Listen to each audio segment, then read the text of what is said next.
All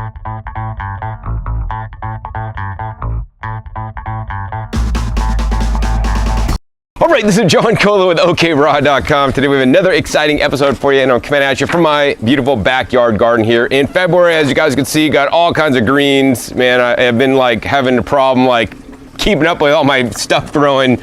It's since the weather's warming up a tad, it's growing a lot nicer. Anyways, today in the sun, if the sun's beaming on you, it's 65, and if it ain't, it's in the 50s, all right? So anyways, let's go ahead and get into today's episode. What I'll be doing today is I'll be answering your guys' questions, and I want to apologize in advance. There's one of me, and I have over 100,000 people that have followed me or subscribed on this YouTube channel, and I get a lot of questions through a lot of different ways, and I apologize. I just cannot answer everybody.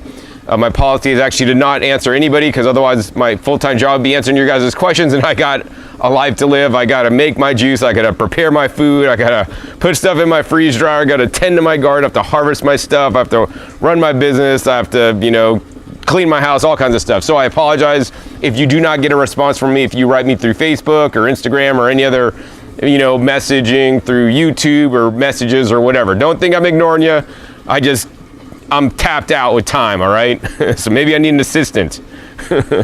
But anyways, what I do like to do is I do like to answer questions for you guys once a month. I'm gonna try to keep this regular. If you do have a question that you want to be submitted for me to answer for next month, check the link down below to go to my community tab, discussion tab on YouTube, and post your question there for the next episode. That being said, if you guys do need to get a hold of me, do want to talk to me personally, I do have a way you guys can do that for just $5 plus service fee. You can talk to me for 10 minutes or more. Price goes up. And that's through the Fiverr campaign that is specifically made for gardening, but I will answer any questions once you have me on the phone to the best of my ability. You know, this episode, as well as any information I share, is for educational purposes only. If you do have a health concern or challenge or problem, you know, please go see a doctor. I'm not one of them, all right? Okay, so, oh, and then I want to say that all the money that comes into the Fiverr campaign, I don't cash out, I don't take the money out. All that money stays in Fiverr and then goes back into the Fiverr community to help get my videos transcribed so that my videos can be accessible by people that are hearing impaired or in foreign countries that don't speak English. Once it is transcribed into English subtitles, then YouTube can translate it into other languages. I mean, fairly efficiently. It's probably not perfect though. All right, anyway, so the first question is from Your Beam of Sunshine, and it says, what would you eat for brain healing? So, you know, that's a good question. While we can do things to heal our brain through the food we eat, there's other ways to heal your brain that can be even more important. Diet is just one component of brain healing. I'm not a brain healing expert, but I will say I have seen studies in the past about hyperbaric oxygen therapy chambers and how if you have a stroke in your brain, then things tend to regenerate if you're under a hyperbaric oxygen chamber. So I would probably do that. And then the other thing I would do is for brain healing, if it's having to do with your memory, like, you know, we need to keep our brains active. So, you know, do crossword puzzles. They have all these different apps and downloads and websites you could go to, you know, play brain games and memory games and all these kind of things. I think these things are great. But then if I had to choose some foods for healing my brain, you know, the number one thing I would choose is EPA and DHA, right? I was at a talk at a trade show once, and it was a fish oil company. I was only there because they were giving free omega-3 testing, which is like $100 value. And so basically it was talking about this guy who does, you know, research, and a doctor who works with people with, that's been basically blown up in Iraq and has like problems with their, you know, their brain gets damaged, right? And they need to heal their brain. And so there's a testimonial of a kid that was in like some kind of car accident, and he was basically, the doctors told his dad that, you know what, your kid's gonna be basically a vegetable because his brain's all jacked up. And basically they started doing him high doses of DHA, fish oil specifically, because, you know, Udo Erasmus, he says we are actually fat heads, our brains are mostly fat. Anyways, they did high, you know, DHA oil, fish oil, which I would not recommend fish oil, could have contamination issues, plus all the fish that need to needlessly lose their lives for their DHA, which they don't really, you know, it doesn't come from them anyways. But anyways, the whole testimonial was this kid was going to be a vegetable, and after taking high doses of DHA, even if he wasn't even coherent, he was like in a coma and they were feeding him DHA. He came out of the coma, and I'm not going to say he was normal by any means, but he stood up and standed up at that talk presentation, and he like waved everybody, and he was there. I don't know that he'll ever be normal again because he was really badly messed up, but I mean that helped significantly. So personally, I would personally supplement with high DHA algae oil, and I guess the one that I recommend now is from Sun Warrior. So Sun Warrior has an omega, the DHA EPA, one of the best ones. I talked to the company that makes it at the trade show and gave them 50 questions, and I believe it to be a superior product than most other vegan DHA products out there. Now, the other foods I would eat for brain healing personally, which I don't really, I already take I take the DHA maybe once or twice a week.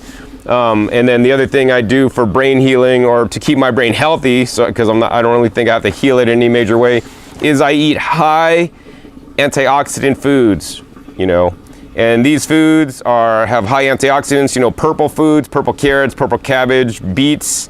You want to eat the foods that are really rich in pigments and colors, turmeric, ginger. All these things may help the brain regenerate because the antioxidants help with remove free radical damage that is occurring all the time. Other than that, there's things that are good for your brain, like gotu kola you could grow in your garden, and there's all these different brain foods, but that's my short list. I don't know specifically what's happening, and I would encourage you, if you have some kind of legitimate brain issue, go see a doctor, all right? So next question is from Andrew Brunel. What do you think of Ezekiel 4:9 cereals? They're sprouted grains and very slowly baked, or so it says on the box. They contain enzymes and a variety of ancient grains and no flour, so I'm wondering if I should keep eating them even though it is a living food. I eat most of my food raw, 95% whole foods, and just curious if you'd recommend eating sprouted grains, which are obviously preferred to non-sprouted grains. All right, Andrew, so Ezekiel 4:9 cereals, right? Although they're sprouted, right? They sprout them and then they cook them, and they process them. And I don't know how, even if they're slowly baked, I don't know how they could contain enzymes if they're slowly baked. Baking is still baking. It doesn't say it's a raw food product, and I doubt they're sitting there dehydrating grains, because that would just take way too long. It would not be, financially viable in my opinion. So I would not recommend eating that cereal. It's a highly processed product, personally. And then the other thing is, I don't necessarily have a problem with sprouted grains. I don't think we should live on sprouted grain diets. Like our diet shouldn't be only sprouted grains. If you want to eat some sprouted grains with some lettuce and, vegetables and fruits and nuts and beans and seeds, I think that's great.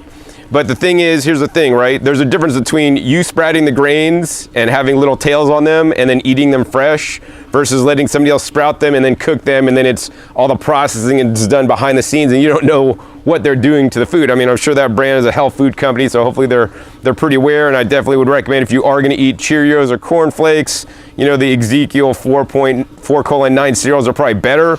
But I would say, why even eat those? Like, just sprout your own grains. If you need to dehydrate them. Like last night, yesterday I sprouted buckwheat. And I had sprouted buckwheat in my dinner. I love that. If I wanted to have a quote cereal, which I don't really believe in eating cereals. Cereals are an advent of processed food companies so they could take more money from you. Before cereals were invented, what did people eat for breakfast? Right? Well, they had fruits and vegetables, they ate what was ever in nature, So that's my opinion on that. Sprouted grains, I don't eat a lot of them. If you do sprout grains, I would only recommend sprouting ancient grains. A lot of grains these days have been hybridized, especially I'm talking about the wheat particularly. And they're far different than from how they were here in ancient times before man started hybridizing them naturally, not GMO, for our benefit, for higher yields and all this kind of stuff. The other thing is, if you are going to eat grains, I do encourage you to eat organic grains, because non-organic grains, can be cured with glyphosate after harvest, even if they didn't use it during the growing process. So always get organic, all right? And so, yeah, personally, my personal opinion is grains. We're not grainivores. We're not chickens. I like to eat some grains on occasion. If I visit Hippocrates and they have some sprouted stuff in there, or, you know, if I visit Ann Wigmore, I'll have some sprouted grains, you know, but I don't do any of that on a regular basis. I do sprout buckwheat and rice personally, and I might want to sprout actually a bit more like, you know, quinoa and millet myself, but I know I just eat fresh stuff. It's easier. All right. So Gulnera David Dees. Hello, John. Thanks for all your work, for educating us and giving us all the information. We are lucky to have you. Well, I thank you. Makes life easier. Question: what is the best juicer to juice celery whole without cutting to pieces, so we could put in one celery stick at a time? If price wasn't an issue, please give us your recommendation. Thank you. All right, Gulnara. All right. So, how do you define best juicer? Or how do you define best? What is the best? Is the best the one that gets the highest yield of celery and most nutrition? If that is the answer, then, and you want to stick in whole stalks, then I would say get the Green Star Pro, or that's the one I have, the Green Star Pro, or get the Green Star Elite. Those ones rip up the celery, they make the highest yield. Now those machines also a little bit harder to clean and they cost a little bit more money, right? So, but that's if you want the best yield and nutrition, because I'm confident that that machine makes the best yield and nutrition without having to cut up celery into pieces, or cut it into little pieces like I do. The next best juicer to juice celery, if you don't want to cut it into pieces that you could put a whole stick in at a time, I would say is the Omega NC800 or NC900. They're the same exact machine, only the color is different. These machines, they take me 80 seconds to clean, so they're easy on the cleaning. They'll do decent on the yield, but not as much as the Green Star Pro or Elite. And you know, we'll make a high quality juice, but in my opinion, not quite as high as the Green Star Pro or Elite. It's maybe like second best. So I mean, those are the two videos. I do have a video actually, I'll put a link down below, where I juice celery in the Green Star Pro, the Omega NC800, the Omega VSJ843, and a Breville, so you guys could see the differences and see which one might be best for you. I use the VSJ843, and I do have to cut myself in pieces, but I don't mind. So once again, link is down below. Next question is from the Limitless Man. Do you think that fruits and vegetables are heavily pesticides and come from depleted soil with almost no nutrition is still better than cooked food? All right, so I like all these hypothetical questions that'll probably never really happen. So here's the thing, right? Even fruits and vegetables that are sprayed heavily with pesticides and come from depleted soil, you know, they will have some nutrition in there. You know, could the nutrition be better? Absolutely. I mean, I'm sure some of the lettuces and things I have, really high quality, but nonetheless, you know, fruits and vegetables, you know, because all else factors being equal, whether you're going grains or corn or soy, which are some of the big processed foods that are added to, you know, food stuff, you know, though if those are grown in the same depleted soil, fruits and vegetables are generally going to have more nutrition than other items for the phytonutrients, you know, with the antioxidants, which is what I'm most concerned with at this point in time. And so nonetheless, even if you're not able to eat organic, fruits and vegetables are still the best out of any food in the grocery store. Even if they are more heavily sprayed, because other things are being sprayed as well, and even if the soil is depleted. That being said, soils aren't depleted, and all fruit and vegetables are not heavily sprayed. I want to encourage you guys to look up the Clean 15 and the Dirty Dozen, where they go over the cleanest conventional produce items that are least sprayed and have the least toxic, you know, pesticide residues, and the ones that have the most, and avoid the ones that have the most, you know. And then the other thing is, what cooked food, you know? Okay, so if I had some kale out of my garden, you know, nutrient dense, and then I cooked it, so that's cooked food, right? My cooked kale. Compared to fruits and vegetables that are heavily pesticide and come from depleted soil, would I rather eat raw, depleted soil, pesticide-ridden, you know, fruits and vegetables, or my steamed kale or my cooked kale? I'd rather eat my cooked kale, man, because that's really important to me. But are we talking about like Burger King, McDonald's cooked foods? Because then I'd rather eat the heavily sprayed fruits and vegetables. Or are we talking about diet cheese or soy milk out of a carton? You know, I'd rather eat the fruits and vegetables. You know, if we're talking about like, you know, oatmeal, that's, you know, that's like purple oatmeal or something, if they had such a thing. Purple oatmeal cooked into a bowl of oatmeal that's organic, grown in high nutrient rich soil, versus like fruits and vegetables that are heavily pesticide, depleted soil. I'd choose the purple oatmeal that's been cooked. So, you know, it's not, I can't just say, oh, all fruits and vegetables always better.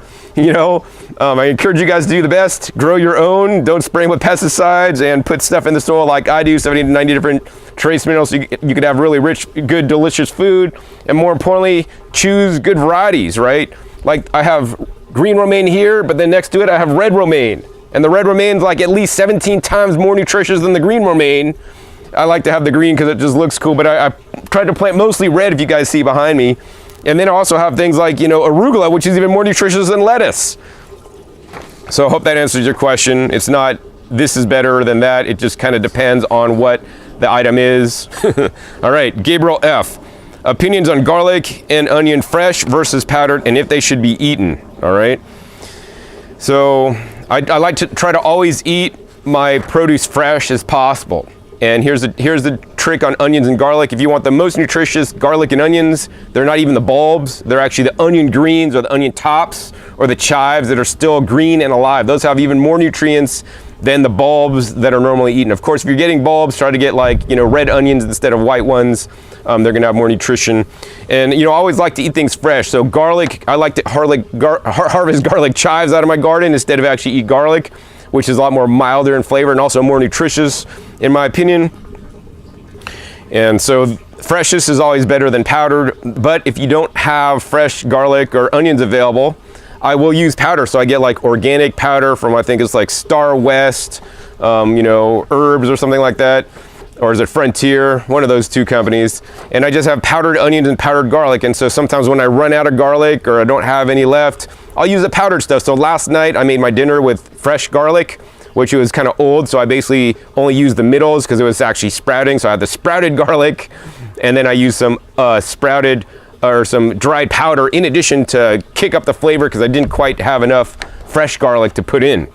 So, and the other thing is the onion, the fresh versus dried will taste a little bit different, and sometimes I like the dried taste and sometimes I like the fresh taste. Sometimes I like the texture of the fresh because the dried stuff I get is just the powder that I get to add to things, for the anti-cancer benefits that onions and garlic provide. I do not eat, my diet isn't based around garlic and onions, it's based around fruits and vegetables with a little bit of garlic and onion for the flavor and for the health benefits, okay?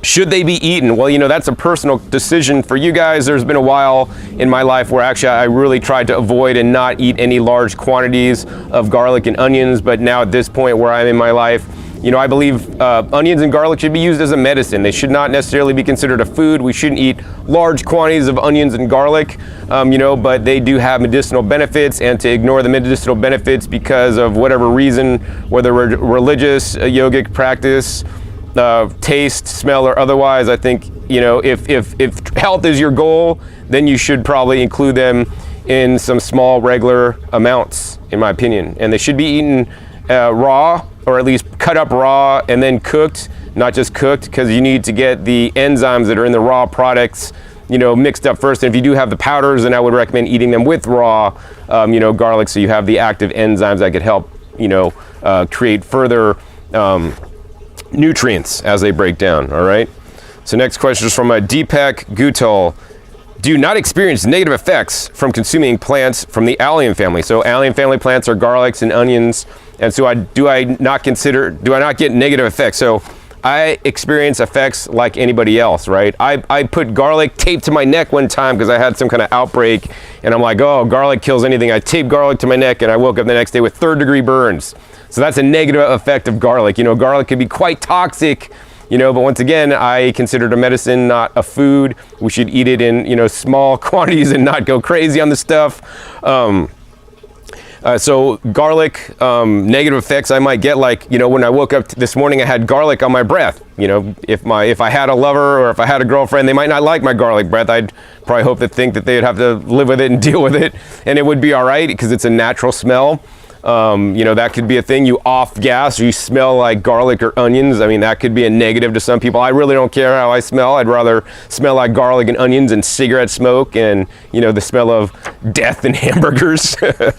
I mean, other negative effects from garlic and onions I could only think of is that it can fog your brain, or people would call it fogging your brain, but it definitely mellows me out. So I don't like to eat it in the early morning, but I do like to eat it late at night, because when I eat it late at night before bed, it kind of gets me tired, actually. And so, you know, and that's because it crossed the blood-brain barrier and all this kind of stuff. But on one level, that's good because it gets in your brain, protects it. But on one level, you know, if you're into meditation and yogic ways and practices, that, you know, they shun eating garlic and onions. So, you know, if you want to shun them, you know, that's up to you. But the thing is, they do have health benefits. And to just shun them, I guess it depends what comes down more important to you. If it's more important for your yogic practice and for you to meditate clearly and not have the negative effects of garlic and onions, that's more important to you, then exclude them. But if it's more important to you, like for me, for your health, to like have these anti-cancer benefits, you know, that they can help you with, and antiviral and antibacterial properties, you know, then include them once in a while. And the other thing I will say is that, you know, I eat black garlic as well. And black garlic is basically fermented or slow cooked garlic, because technically it's not fermented, it's just basically low heat processed for like a while. I have a video on that, if I remember, I'll post down below. But black garlic is amazing. I don't seem to get all the negative effects from garlic eating that, so you might want to try that. You'll still get a lot of the benefits from garlic. It'll just be a little bit different because a lot of those, you know, strong compounds have been basically, you know, converted in the garlic to some other different nutrients. All right, so our next question is from Chase Polk. What's your favorite healthiest vegetable fruit juice recipe? All right, Chase. So, you know, I don't know that I have a favorite recipe. I make several different recipes and it always changes up. And it kind of bases on what I have in my garden and what produce I have and what I'm juicing. Generally, these last few months I've been juicing celery juice every morning, 16 ounces before anything else. And then I'll move into a regular juice. My regular juice this time of year would be like yesterday. What I made was I made collard tree. So it's basically collard greens with carrots, beets, or they're purple carrots, beets, pineapple, ginger, turmeric, and cucumber. And you know, I always encourage everybody to always add greens to your juices as well as deeply pigmented root vegetables. Some of the best vegetables in general to juice are things like purple carrots, red cabbage, beets. You know, those would be some of my favorite ones. You know, you really want, you know, purple kale, red kale, if you guys could get that. You know, just you want to juice as many things that are deeply colored as possible for their health benefits. Because I think, you know, most people don't eat enough colorful foods, and the standard American person eats basically a white food diet of white flour and white sugar and all these processed foods. All right. So next question is from Brissa Lopez. List of must-grow edible perennials, please. So my list of edible perennials may be different than your list of edible perennials depending on where you live. So perennial vegetables, for those of you guys that don't know, are vegetables that will live longer than a year, or that you could plant them once and they'll basically come back year after year. So like my lettuce here, my arugula, and everything in this bed is going to grow until maybe like April, until it gets hot. Then they're going to bolt. They're going to be the end of the life cycle. Then I basically just have to cut them out and plant something new. Whereas if you look back there, if you guys can see them, but I have tree collards. They grow 365 days a year for multiple years. I think those trees are going on 3 years now. Oh, and I need to increase the water because they're not watering enough. So anyways, so perennial vegetables, number one, I'd say tree collards. Get the green and the purple. This is if you're in a zone 8 or above. You know, if it gets too cold, they will die in the cold. So, you know, I have experience growing in my zone 9. They grow great. That's the number one, okay? Number two, I will say, and these ones grow in pretty much anywhere, they're the Egyptian walking onions. I have walking onions. I have onion greens to eat year round. You know, in my climate, in other climates, they will go dormant in the winter, but the bulbs will stay alive under the ground, and they'll just basically shoot up every spring. So I like the walking onions. Another thing I would say is you want to grow things like asparagus. I just planted asparagus. It's actually behind the camera, but if you had a dedicated space to grow asparagus, like you have a lot of land, I don't know that I'd dedicate if you didn't have a whole lot of space to grow asparagus, because basically asparagus, it takes up space and it'll put out asparagus spears in the spring, and then pretty much the rest of the year it does nothing. So if you have limited space, that wouldn't be my first choice. I'd grow something else. But you know, I put a few in some pots since I got some nice 2-year-old you know, roots that I planted. Let's see, I mean, there's things like I like artichokes. Artichokes are one of the most nutritious vegetables that are under-eaten. I don't have enough space to grow artichokes, but I think that should be another perennial vegetable that you guys might grow. Another one that I like is the sorrel. So the standard French sorrel, that could be pretty much grown anywhere. And if you live in a cold environment, the roots will stay alive in the winter. If you live in a warm environment like zone 9, it'll stay alive year round and just keep putting off greens. Another one I like a lot is actually sitting over there. It's actually called the Cretan rock lettuce. So in my climate, it does great. It doesn't like the summer, so it takes the summers off, the roots stay alive, and then it just comes back in the winter time. Amazing growth. You know, those are on 2 years. Some plants I have that I grow and then they basically, you know, stay alive underground. So yacon is a root vegetable I like that's perennial. I drew some artichokes, another root vegetable. Another one that I like as a root vegetable is called Chinese artichokes or cronies. Those are kind of more rare. Let's see, in my climate here, dinosaur kale and chard actually pretty much grow year round, so multi-year plants. And then I have a lot of plants that actually just grow and then they reseed on their own. So that'd be that's not quite a perennial though, but that's to be more like Egyptian spinach. But I would recommend, there's books on perennial vegetables. Look it up, check it out, and check my Growing Your Greens channel on YouTube for more perennial vegetable tips, all right? Next question is from Lamia. Is it possible to get enough zinc, vitamin E, and lysine with greens? And what are the most nutrient-dense greens that we should focus on? Thanks for your videos. All right, so that's a good question. So are you talking about only eating greens and nothing else to get enough zinc, vitamin E, and lysine? So what I will say is that it is possible to get enough zinc, vitamin E, and lysine with greens. That being said, you're gonna have to eat an awful lot of greens. I think I looked up like lysine. So if you're just eating greens and you're eating the green with the most lysine, which is like kale, and then spinach maybe has half as much, you know, you're pretty much gonna have to eat like 1 kilo or 2.2 pounds of kale just to meet your lysine requirement. You know, if you're eating other greens, you'll have to eat 4 pounds of greens only to get your lysine requirements. You know, I do not recommend restrictive diets where you're only eating greens or you're only eating fruit. I recommend a varied diet, right? Some of the things that you're listing, zinc, vitamin E, and lysine, while they are contained within greens, and greens should be a healthy part of a healthy diet, you should be eating plenty of other healthy plant-based foods in your diet to get these nutrients also, and not just rely on greens to get them. Okay, that's my opinion. You know, so zinc can be deficient in a vegan diet, so it's important to, you know, I add zinc to my soil so that my plants will have higher levels of zinc than, say, stuff bought at the store. But even then, you know, for zinc, for example, you know, I eat other foods, you know, so beans and seeds and nuts tend to be higher in zinc, vitamin E, and lysine. So, you know, I don't just eat greens as well, you know, as much as my goal every day is to eat 2 pounds of greens, which means potentially if I'm eating only kale or collard greens, which are similar, they could have enough lysine in the 2 pounds, but most days I don't even get 2 pounds, I get 1 pound.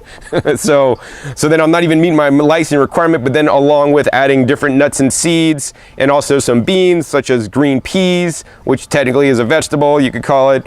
I like to use sugar snap peas. Those could also contain lysine. And then also I include mushrooms, which I forget, the mushrooms, I think they contain the vitamin E, you know, in higher amounts. But yeah, bean seeds, greens, fruits, you know, eat a nice balance, and not just like, oh, I'm only eating Zucchini beans, or I'm only eating kale, or have different kinds, because every different vegetable, as much as you're talking about 3 nutrients, there's so many different nutrients, and I'm not a nutrient expert.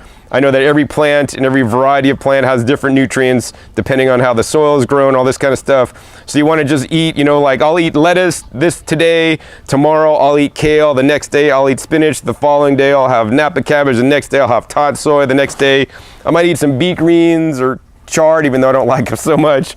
The next day I'll have my creasy greens or my upland cress, and then I might have some Cretan rock lettuce, and you know, each one of these have different levels of all the different nutrients, and hopefully if I, you know, vary my diet enough, you know, I'll be okay. So, and what are the most nutrient-dense greens that we should focus on? See, if I tell you to focus on these greens and then you'll exclude other greens, then we could get toxins from eating too much of one kind of green. You know, there's people in California eating kale because kale's all the rage, but they had some toxic mineral buildup due to the kale, you know, that wasn't healthy for them. So that's why I say rotate your greens. I mean, of course, things like the watercress are one of the most nutrient-dense greens, as well as all the brassica family of plants. So all their greens, cauliflower, cabbage, bok choy, arugula, you know, really good. And then, you know, I'd say, you know, I'm not a big fan of the spinach or the chard family. They tend to contain some oxalates, but I do like to have them on occasion. And then there's just other wild greens, you know, like dandelion. You know, you could Chowan dandelion. I like my stinging nettles I got growing right now. There's so many different greens out there. Go to an Asian market, get some chrysanthemum greens. You know, I would encourage you guys to rotate. I would say focus on the leafy greens that are mostly purple instead of green. If you guys can find those and eat them as much as possible, I try to grow. You know, I got like blue kale over in this bed. I got some really deep pigmented beet greens. I got, you know, red lettuces over here. So that's what I'd say focus on, all right? All right, next question is from Boiled Nuts. And the question is, do the benefits of coconut oil outweigh its risks? So I'm not here to espouse the benefits of coconut oil. I will never do that. So I will say coconut oil is more risky than beneficial. That being said, I do like to eat whole coconuts. You know, and just the other day I processed whole coconuts into make coconut milk, which has some of the oil in there, but it also has, you know, other nutrients and plant cytokines and vitamins and minerals and antioxidants in the milk. So I don't like eating extracted oil. The closest I will get is I will eat coconut butter, which is basically dried coconut fiber, which has the fiber and nutrients and the oil basically processed into a butter, which then if you let it sit, the oil will rise to the top. That's the closest I like to get, but I don't even like to eat that because it's like super concentrated and super dense, right? And if I do, I eat maybe like one spoonful before I'm gonna eat my blueberries or something like that, just so I have some oil in me. But in general, I don't like to eat, you know, coconut oil or even the coconut butter myself. I prefer to keep it more water rich. I love to eat the young jelly meat of young coconuts the most, all right? So I'd say the benefits of coconut oil do not outweigh its risks, all right? The main risks are it's just basically high in calories, low in antioxidants and phytonutrients.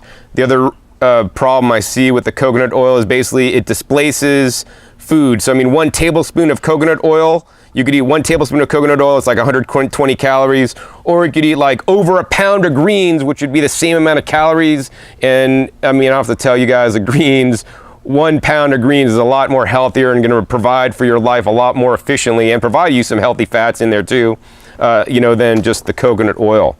Yeah. So next question is from C. Dell. Hi, John. You mentioned once that your tempeh you buy is unpasteurized. Aren't the soybeans used to make tempeh cooked for hours first before the fermenting process? Wouldn't that make them pasteurized, which means it can't be heated anywhere from 145 for 30 minutes all the way to 280 Fahrenheit for 2 seconds?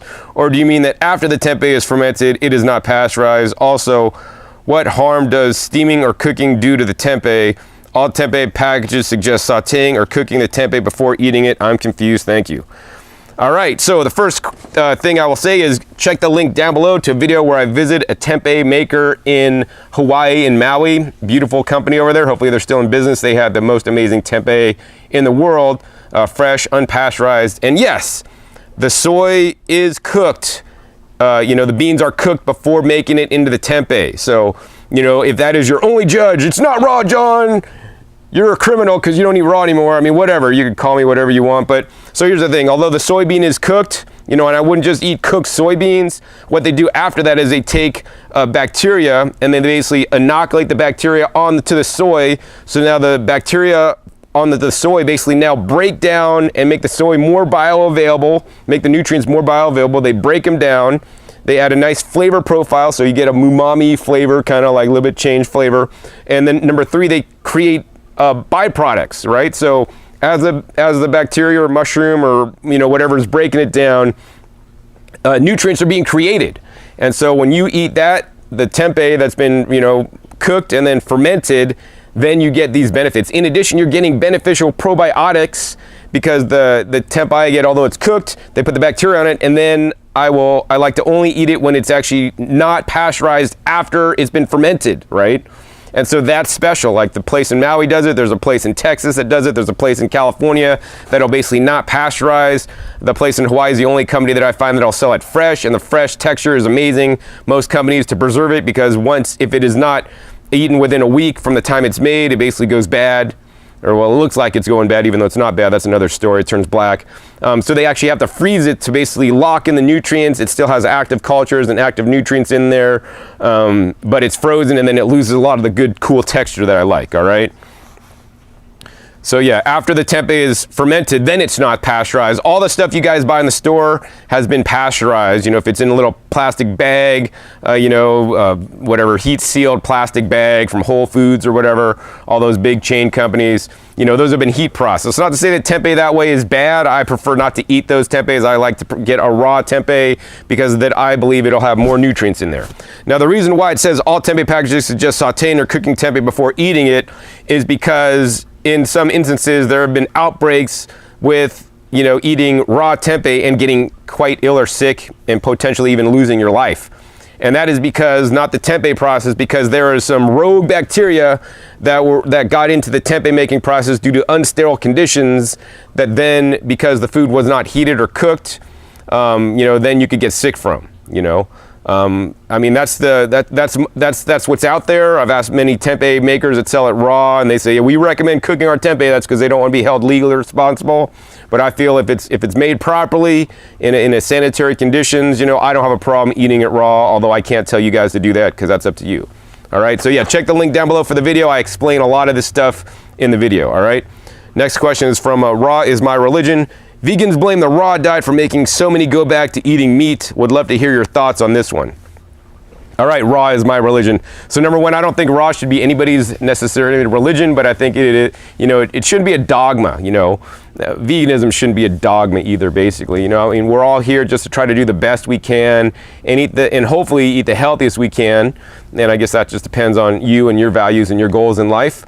But basically, I will say that there are many ways to do a raw vegan diet, right? You could eat nothing but fruit all day, call yourself a vegan. You could eat nothing but lettuce all day, be a raw vegan. You could go out to raw vegan restaurants and be a raw vegan. You could eat a very deficient diet and actually be a raw vegan. So raw vegan says nothing to how healthy your diet is. I mean, you would think that in general, a raw vegan diet should at least be healthier than a vegan diet, but a good balanced vegan diet could actually be quite more healthy than a raw vegan diet if you're eating too many nuts and seeds and dried fruits and you're not eating water-rich foods and you're not getting a lot of antioxidants.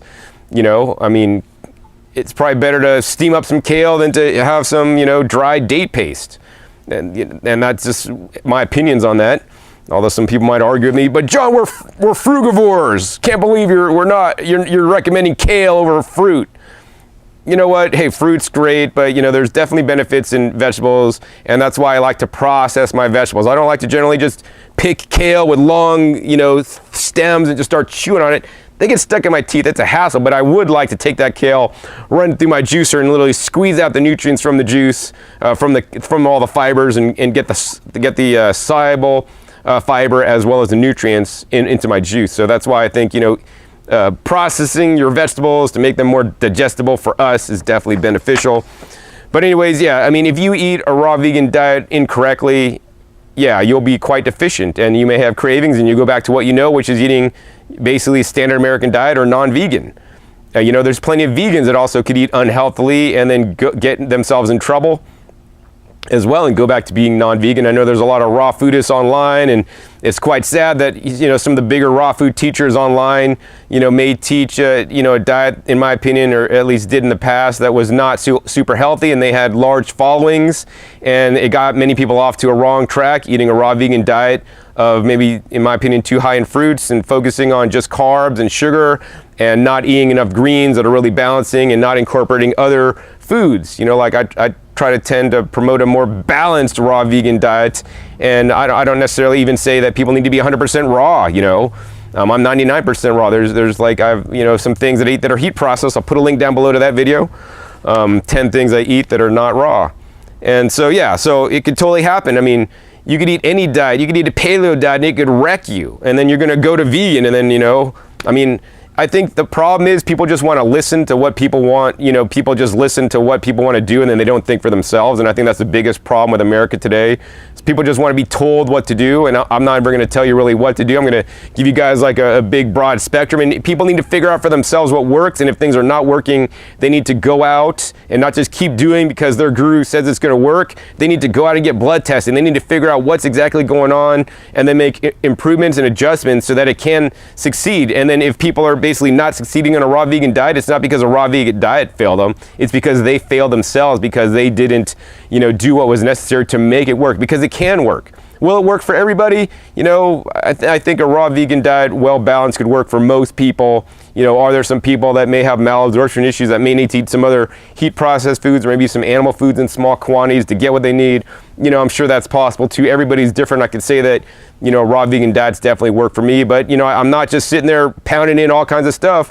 You know, I'm pretty methodical, and I go to different trade shows, I research different ingredients, and I try to have the most balanced raw food diet of anybody I know. And that's just it. And so you always need to be aware, pay attention to different nutrients that you're getting, do blood tests, and keep up to date with how your health is doing and check in. And don't just keep fooling yourself if something's going wrong. Like, you know, you need to get checked out so you can make adjustments so that you can be successful, instead of just throwing up your arms and just giving it all up.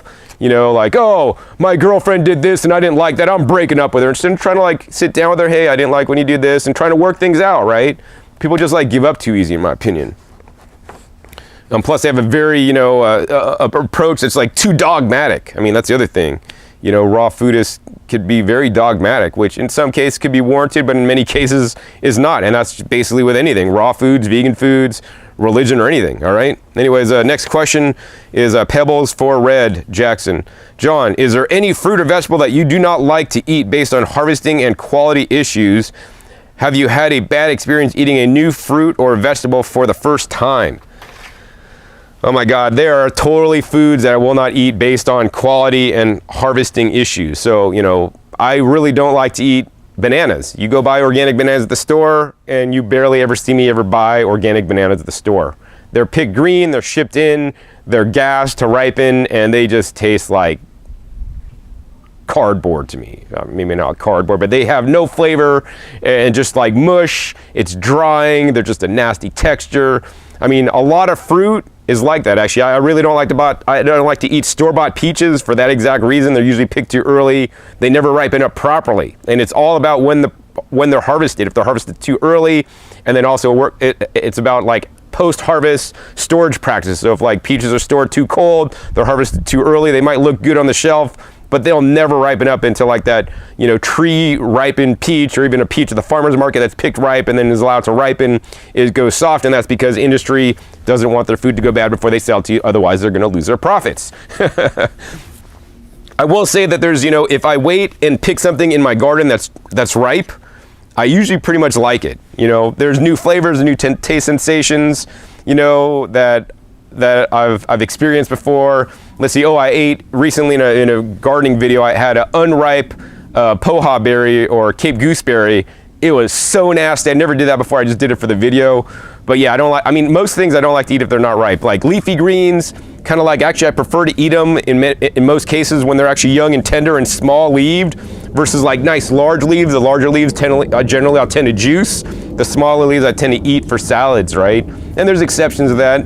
But yeah, so many different things. I can't really particularly say this, but I will say, like, I was in the store the other day out, I didn't have any food with me, and I was hungry, so I stopped at the grocery store, and they had organic bananas and organic Fuji apples. They're about the same price, 79 cents a pound, and I was like, I'm not getting the bananas, even though those are convenient, because you could unwrap them and they're on their peel, and I could eat it.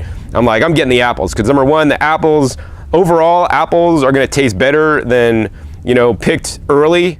Apples are going to taste better than bananas. In addition, apples are also, in my opinion, more nutrient dense. You know, especially the skin. Eat the skins. They're like anti-cancer. So many nutrients in the skins of apples. So I got apples, and I ate 2 apples before I got home instead of the bananas. And I have my favorites too. You know, plums and peaches from the store. You know, stone fruits don't generally like to buy from the store. Apricots don't like to buy from the store. Cherries I will buy from the store, but you know, that's why I like to go to farmers markets a lot to get my food fresh, or even better yet, you know, I like to harvest my own fruits fresh. Yeah, I mean, I think that's pretty much all I could say. And the other thing I'll say is actually yocone. So yocone, if you harvest it out of the ground, even after it freezes, or before it freezes, so the plants don't get messed up and stuff, you could harvest out of the ground and eat it. It's not very good, actually. I harvest out of the ground and then let it sit around for like a month to shrivel up and dry, and then it is like the perfect, sweetest texture in the whole world. It's like probably my favorite, like, for taste-wise, root vegetable ever, right? And texture, because it gets kind of soft and spongy, kind of like a fermented daikon radish from the you know, Japanese restaurant that's not dyed with food color. All right, So yeah, I think that's pretty much it for today's questions. Hope that helps you out there. I would encourage you guys to actually grow your own food. You can have higher quality food with more nutrition, add good things to the soil. I mean, that's truly the answer to raw foods and a lot of the food quality issues. Plus, it literally makes food free. Like, I mean, I invested money to plant all these plants. I think all these plants, it was about maybe $25 to plant, or maybe $30 to plant all these plants. And now, I mean, if I had to buy heads of lettuce, I mean, it's like I have over 100 heads of lettuce in here. It's like $1 a head or $2 a head. I mean, I have like $300 worth of food from basically buying some plant starts worth like 30 bucks, right? So yeah, growing your own is the best way to go. Grow sprouts and microgreens if you guys don't have a yard space outside. Super simple, super easy to grow. I have videos on my Growing Your Greens channel for that. If you guys enjoyed this Q&A format, hey, please be sure to give me a thumbs up. That'll encourage me to make more Q&A videos in the future for you guys. Also be sure to click that subscribe button right down below so you don't miss out on my new upcoming episodes. I've come out every 5 to 7 days. You never know where I'll show up or what you'll be learning on my YouTube channel. I have some really cool episodes coming up for you guys. And finally, be sure to check my past episodes. My past episodes are a wealth of knowledge. Over 500 episodes at this time. Teach you guys all the best ways to eat more fruits and vegetables so you guys can be healthier in your diet. So with that, my name is John Kohler with okraw.com. We'll see you next time. And until then, remember, keep eating your fresh fruits and vegetables. They're always the best.